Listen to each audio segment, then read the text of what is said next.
អ្នកគ្រូខ្ញុំលើសូថាសម័យកាលបានផ្លាស់ប្ដូរហើយអញ្ចឹងខ្ញុំចង់ដឹងថាសម័យកាលបានផ្លាស់ប្ដូរណាវារបៀបមិនដែរអ្នកគ្រូអាចបញ្យល់ខ្ញុំតិចបានអត់ចាបាន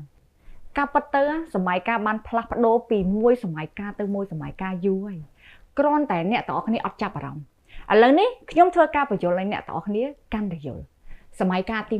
1នៅពេលដែលអ្នកទាំងអស់គ្នាចង់ដឹងព័ត៌មានអ្វីមួយឬនៅពេលដែលគេចង់ផ្សព្វផ្សាយព័ត៌មានអ្វីមួយគឺយើងត្រូវមើលទៅតាមកាសែតទស្សនាវដ្តីរ៉ាឌីយ៉ូឯសម័យកាលថ្មីមួយទៀតគឺមើលទៅតាមទូរទស្សន៍នៅពេលដែលអ្នកទាំងអស់គ្នាមើលរឿងដុំឬមួយក៏រឿងភាគអញ្ចឹងព័ត៌មានឬមួយក៏យើងហៅថាការផ្សាយពាណិជ្ជកម្មនឹងលោតចេញមកឲ្យយើងបានឃើញឯសម្រាប់សម័យកាលទី3វិញអ្នកទាំងអស់គ្នាចាំអត់ខត្តប័ណ្ណបិទនៅតាមជញ្ជាំងផ្ទះ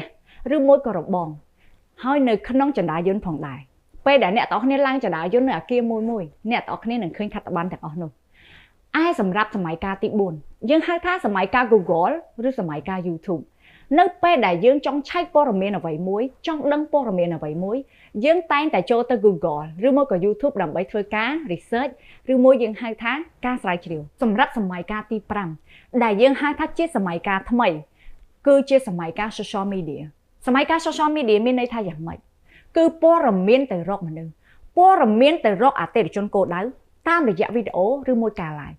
អ្នកទាំងអស់គ្នាដែលសង្កេតឃើញនៅពេលដែលអ្នកទាំងអស់គ្នាយើងហៅថា search ចារកម្ហូបឬមួយក៏រកកៅអៅពេលដែលអ្នកទាំងអស់គ្នាគ្រាន់តែ search មួយហើយចាកៅអៅឬមួយក៏ម្ហូបហ្នឹង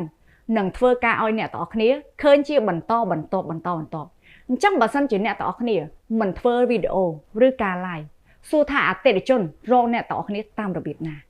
អញ្ចឹងហើយមកធ្វើ personal branding ជាមួយខ្ញុំទាំងអស់គ្នា